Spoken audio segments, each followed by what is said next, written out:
Jeremiah chapter 38. Then Shephatiah the son of Mattan, and Gedaliah the son of Pashur, and Jucal the son of Shelemiah, and Pashur the son of Malchiah heard the words that Jeremiah had spoken unto all the people, saying, Thus saith the Lord, He that remaineth in this city shall die by the sword, by the famine, and by the pestilence. But he that goeth forth to the Chaldeans shall live, for he shall have his life for a prey, and shall live. Thus saith the Lord, This city shall surely be given into the hand of the king of Babylon's army, which shall take it.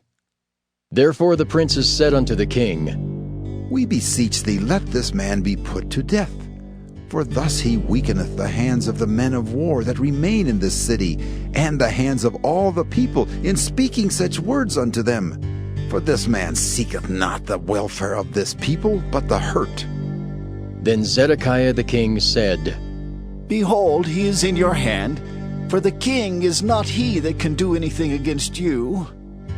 Then took they Jeremiah, and cast him into the dungeon of Malchiah the son of Hamelech, that was in the court of the prison. And they let down Jeremiah with cords, and in the dungeon there was no water but mire, so Jeremiah sunk in the mire.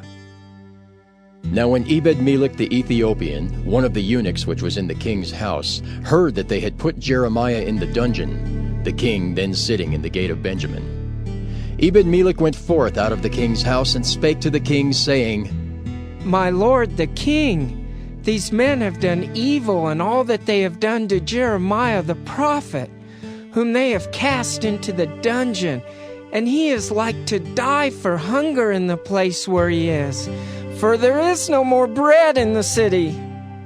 Then the king commanded Ebed-melech the Ethiopian, saying, Take from hence 30 men with thee, and take up Jeremiah the prophet out of the dungeon before he die. So Ebed-melech took the men with him, and went into the house of the king under the treasury, and took thence old cast clouts and old rotten rags, and let them down by cords into the dungeon to Jeremiah.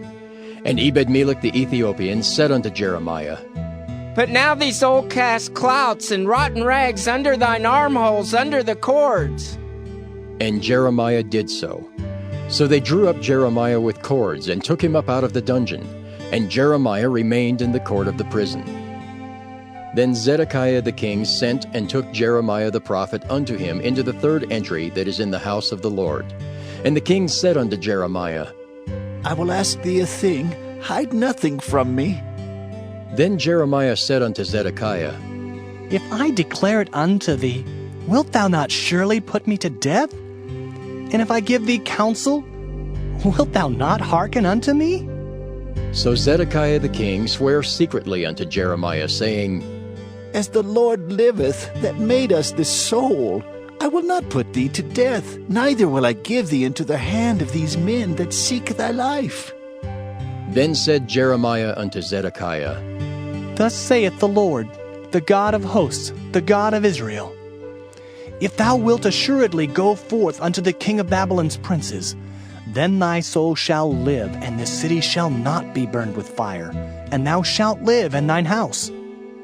But if thou wilt not go forth to the king of Babylon's princes, then shall this city be given into the hands of the Chaldeans, and they shall burn it with fire, and thou shalt not escape out of their hand.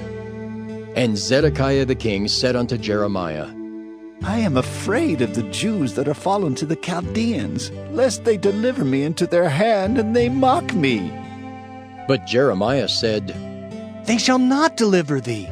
Obey, I beseech thee, the voice of the Lord which I speak unto thee, so it shall be well unto thee, and thy soul shall live.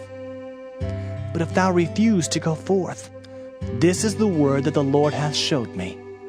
And behold, all the women that are left in the king of Judah's house shall be brought forth to the king of Babylon's princes, and those women shall say, Thy friends have set thee on, and have prevailed against thee. Thy feet are sunk in the mire, and they are turned away back. So they shall bring out all thy wives and thy children to the Chaldeans, and thou shalt not escape out of their hand, but shalt be taken by the hand of the king of Babylon, and thou shalt cause this city to be burned with fire. Then said Zedekiah unto Jeremiah, Let no man know of these words, and thou shalt not die. But if the princes hear that I have talked with thee, and they come unto thee and say unto thee, Declare unto us now what thou hast said unto the king. Hide it not from us, and we will not put thee to death. Also what the king said unto thee. Then thou shalt say unto them, I presented my supplication before the king, that he would not cause me to return to Jonathan's house to die there. Then came all the princes unto Jeremiah and asked him, and he told them according to all these words that the king had commanded. So they left off speaking with him, for the matter was not perceived. So Jeremiah abode in the court of the prison until the day that Jerusalem was taken, and he was there when Jerusalem was taken.